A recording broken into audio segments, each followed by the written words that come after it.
สบายดีท่านผู้ชมที่เคารพทุกท่านมื้อนี้ข้าพเจ้าอยากจะมาเล่าเกี่ยวกับ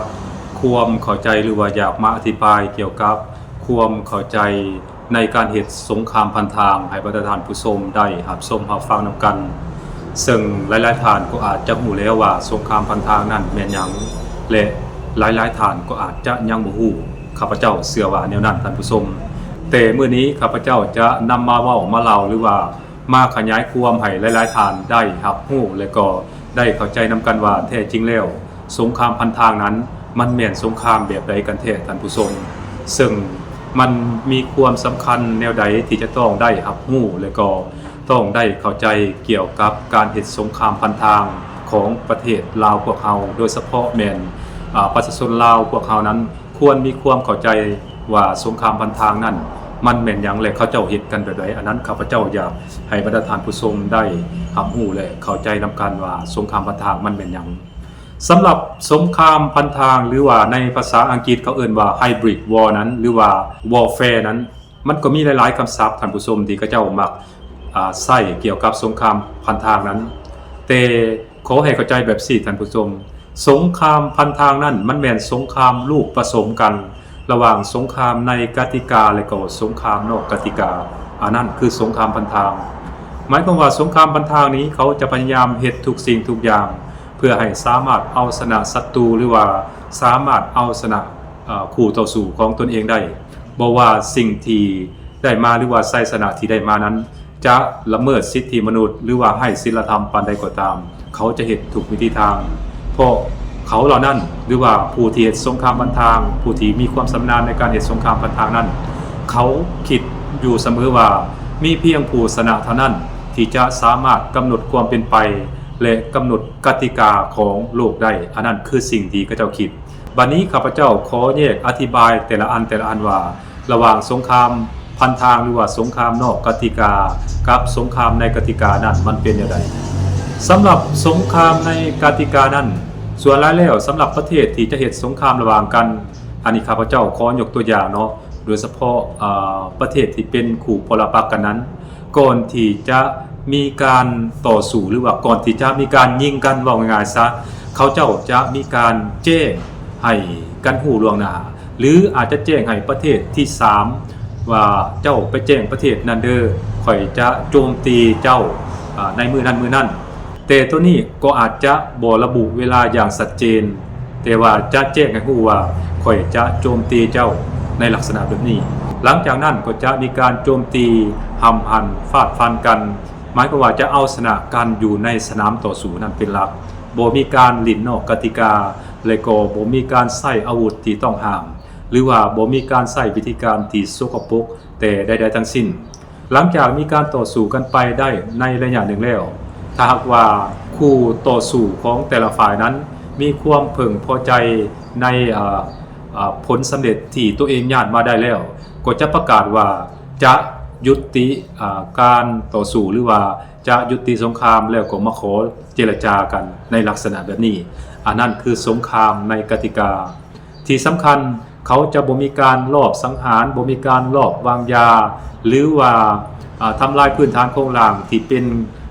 การหับใช้ทางด้านพลเรือนเช่นว่าโรงเรียนโรงหมอสถาบันการศึกษาหรือแม้กระทั่งแหล่งพลังงานเขาจะบ่มีการทำลายจุดนี้อันนี้คือสงครามในกติกาและเมื่อมีการเจรจากันเป็นที่เรียบร้อยแล้วก็จะยุติทันทีหรือนักไปกว่านั้นมีฝ่ายใดฝ่ายหนึ่งบ่สามารถต่อสู้หรือว่าต้านทานศัตรูของตนเองได้ก็จะขอยอมจำนนและก็ยอมแพ้รับใช้ค่าเสียหายต่างๆให้แก่อีกฝ่ายหนึ่งอันนั้นคือสงครามในกติกาที่นานาชาติหรือว่ากฎหมายระหว่างประเทศรับรองกันที่สำคัญอีกอย่างหนึ่ง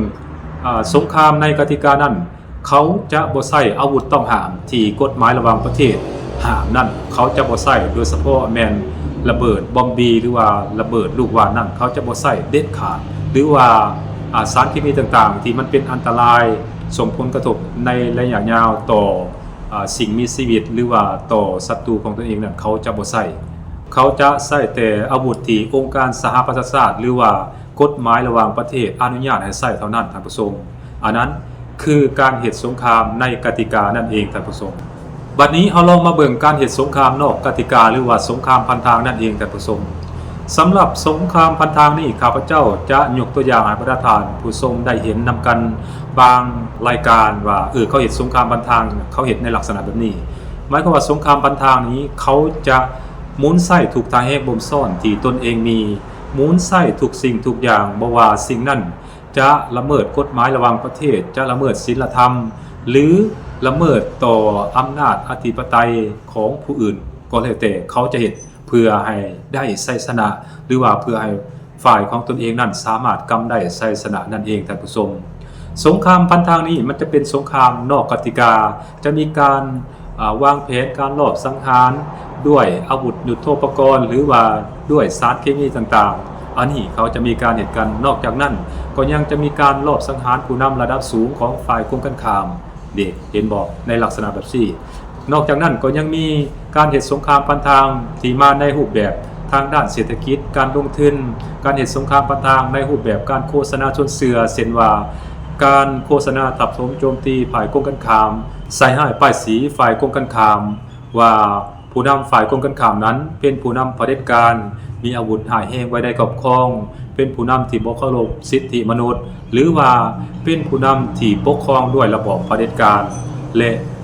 นับไปกว่านั้นก็อาจจะมีการลอบสังหารผู้นำของประเทศที่ตนเองกล่าวถึงนั้นด้วยรูปแบบหรือว่าวิธีการสกปรกดังที่มันเกิดขึ้นกับประเทศอิหร่านผ่านมาแล้วท่านผู้ชมและนอกจากนั้นก็ยังมีการใช้สำนักข่าวต่างๆหรือว่า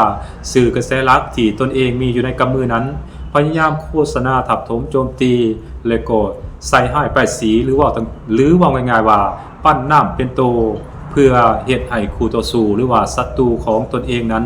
กลายเป็นคนบ่ดีหรือว่าประเทศก่อการร้ายในสายตาชาวโลกหรือว่าในเวทีนานาชาตินั่นเองท่านผู้ชมดังที่มันเกิดขึ้นกับประเทศลิเบียซีเรียอิรักและก็อัฟกานิสถานผ่านมาแล้วท่านผู้ชมหลายครั้งที่บรรดาประเทศมหาอำนาจตะวันตกก็มักใช้วิธีการสกปรกและก็สงครามพันทางโดยการโฆษณาชวนเสือเหล่านี้แหละเขามาโฆษณาทับถมโจมตีให้แก่ผู้นำประเทศนั้นๆว่าเป็นผู้นำเผด็จการเป็นผู้นำที่บ่เคารพสิทธิมนุษย์เป็นผู้นำที่บ่มีประชาธิปไตยนอกจากนั้นก็ยังมีการสนับสนุนก่อการร้ายการค้ายาและก็มีอาวุธหายแห้งไว้ในครอบครองทั้งนี้ก็เพื่อสร้างความชอบธรรมให้กับตนเองนั้นสามารถยกกองทัพเข้าไปหุกหานและก็ยึดครองประเทศเหล่านั้นได้นั่นเองท่านผู้ชมสุดท้ายแล้วมันก็บ่มีหยังเกิดขึ้นดังที่เขาเคยกล่าวหาประเทศลิเบียว่ามีอาวุธหายแห้งไว้ในครอบครองดังที่เขาเคยกล่าวหาให้ท่านซัดดัมฮุสเซนว่ามีอาวุธหายแห้งไว้ในครอบครองแต่สุดท้ายแล้วผลปรากฏว่าเวลาไปกวดแท้ๆบ่มีอาวุธหยังเลยท่านผู้ชมที่พอจะเป็นอันตรายต่อประเทศตะวันตกโดยเฉพาะแม้สหรัฐอเมริกาและพันธมิตรของสหรัฐอเมริกาในประเทศยุโรปนั่นเองท่านผู้ชมอันนั้นคือการใช้รูปแบบการโฆษณาชวนเชื่อและเฮ็ดให้คนที่บ่ฮู้ข้อมูลข่าวสารคนที่ยังบ่ฮู้เท่าทันเกี่ยวกับข้อมูลข่าวสารการโฆษณาชวนเชื่อของพวกเขานั้นต่างก็หลงเชื่อไปตามๆกันท่านผู้ชมนอกจากนั้นก็ยังมีการปลุกระดมขนขวยประชาชนอยู่ในประเทศนั้นๆให้ก่อหรือว่าให้เดินกระบวนประท้วงให้ก่อจลาจลต้านรัฐบาลประเทศของตนเองสุดท้ายก็กลายเป็นหุ่นเสิร์ชให้กับรัฐบาลของชาติตะวันตกสวยไส้แสวงหาผลประโยชน์กอบโกยเอาทรัพยากรของประเทศตนเองไปและตนเองที่เคยเชื่อว่าครั้งหนึ่งอเมริกาจะนำประชาธิปไตยนำสิทธิเสรีภาพและนำเอาความอยู่ดีกินดีมาให้ตนเองนั้นก็บ่ได้รับหยังทั้งสิ้นเพียงแต่อเมริกาหมุนไส้หรือว่าไส้เป็นหุ่นเสิร์ชหรือว่าไส้เป็นตัวละครหลักในการปั่นป่วนและก็โค่นล้มระบอบการปกครองโค่นล้มรัฐบาลของตนเองก็เท่านั้นเองท่านผู้ชมอันนี้ลาวเฮาต้องพยายามระวังที่สุดเท่าที่จะเป็นไปได้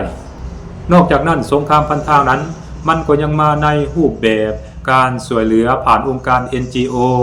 มาในรูปแบบศาสนาหรือมาในรูปแบบอื่นๆมันมีหลายท่านผู้ชมโดยเฉพาะมาในรูปแบบ NGO นั่นถือว่ามีหลายและก็ประเทศลาวของพวกเฮาก็มีหลายท่านผู้ชมเช่นว่าเขาจะพยายามเสนอความช่วยเหลือให้กับประเทศที่ด้อยพัฒนา และก็ประเทศที่มีรัฐบาลเป็นปรปักษ์กับพวกเขานั้นโดยจะช่วยพัฒนาเขตที่มีความจำเป็นเขตห่างไกลทุรกันดาร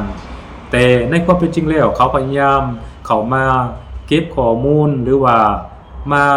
ปั่นป่วนมาปลุกระดมค้นคว้ยให้เกิดมีกระบวนการต่อต้านอยู่ภายในประเทศเหล่านั้นบ่เว้นแม้แต่ประเทศลาวของพวกเราท่านผู้ชมและยิ่งในปัจจุบันนี้สงครามพันทางนั้น